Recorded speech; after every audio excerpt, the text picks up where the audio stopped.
क्या आप भूत प्रेत और आत्माओं जैसी बातों पर विश्वास करते हैं?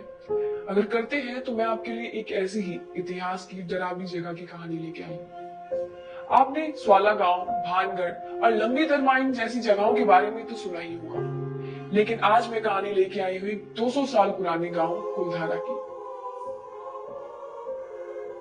कुलधारा की ये कहानी शुरू हुई लगभग 200 साल पहले, जब कुलधारा आज की तरह खंडर नहीं था, बल्कि इसके आसपास 84 गांव में पालीवाल ब्राह्मणों का बसेरा था और यहाँ पर काफी चहल पहल हुआ करती थी। लेकिन फिर ऐसा क्या हुआ कि इस गांव को किसी की नजर लग गई। इन सब के पीछे था रियासत का दीवान सालिम सिंह। रियाज दीवान की नजर पड़ गई कुलधारा के ही मुखिया की बेटी पर, जो बेहद ही खूबसूरत थी। दीवान उस लड़की पर इस कदर पागल हो गया कि वो कुछ भी कर बस उसे पाना चाहता था। इसके लिए उसने ब्राह्मणों पर दबाव बनाना शुरू कर दिया और वो रोज रोज उन्हें परेशान करने लगा। अपनी सत्ता के मोह में इतना चूर हो गया कि उसने उस लड़की के घर पर संदेश तक भिजवा दिया कि अगली पूर्णमासी तक अगर उसे लड़की नहीं मिली तो वो गांव पर हमला करवा देगा और लड़की को उठा कर ले जाएगा। दीवान और गांव वालों की ये लड़ाई अब उनके गांव की एक कुंवारी लड़की के सम्मान के साथ साथ उनके गांव के आत्मसम्मान की भी थी।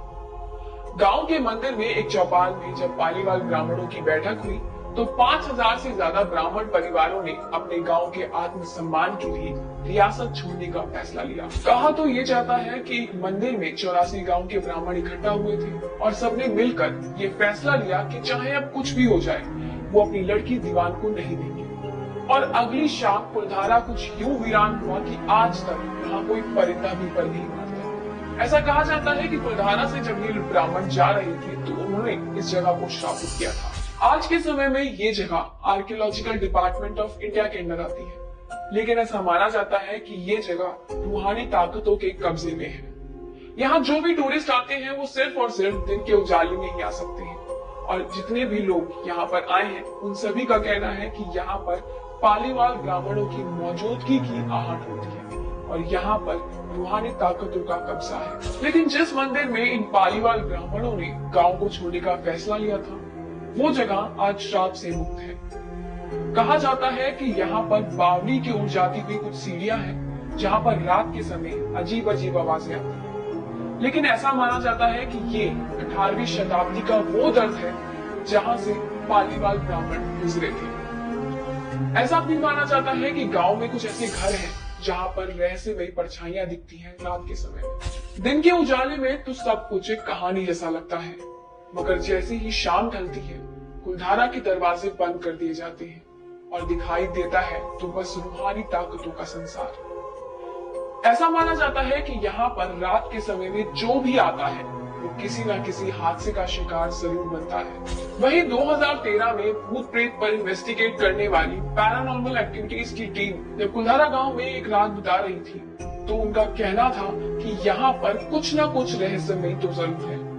शाम को जब उनका ड्रोन कैमरा गांव की तस्वीरें ले रहा था तो अचानक वो बावली के ऊपर पहुंचा और वहां पहुंचते ही वो ड्रोन कैमरा गोते खाते हुए जमीन पर आ गिरा।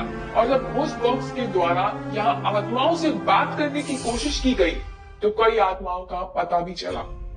4 मई 2013 के दिन जब एक और पैरानॉर्मल टीम कुलधारा गई तो उनकी गाड़ियों पर छोटे छोटे बच्चों के हाथों के निशान मिले। इतिहासकारों के अनुसार इन ब्राह्मणों ने अपनी संपत्ति जैसे सोना चांदी जमीन के नीचे दबा दिए थे, जिसके कारण यहाँ जो भी आता है वो खुदाई करता है ताकि वो संपत्ति वो वहां से ले सके। क्या कुलधारा में ऐसा कुछ हुआ था कि कई लोगों ने अपनी जानें गंवाई? अगर ये कहानी सच है तो ये आत्माएं हैं किसकी? क्या सालिम सिंह ने उन गांव वालों की हत्या की थी? क्या ये आत्माएं उन्हीं गांव वालों की हैं? या कहानी अभी भी कुछ और है? क्या आपको भी लगता है कि ये सब सिर्फ एक अफवाह नहीं बल्कि एक हकीकत है? क्या आपने भी कभी कुछ ऐसा एक्सपीरियंस किया? तो मुझे कमेंट सेक्शन में अपनी कहानियों से रूबरू कराएं। और अगर वीडियो पसंद आई तो वीडियो को लाइक करें, शेयर करें और हमारे चैनल को सब्सक्राइब करना ना भूलें।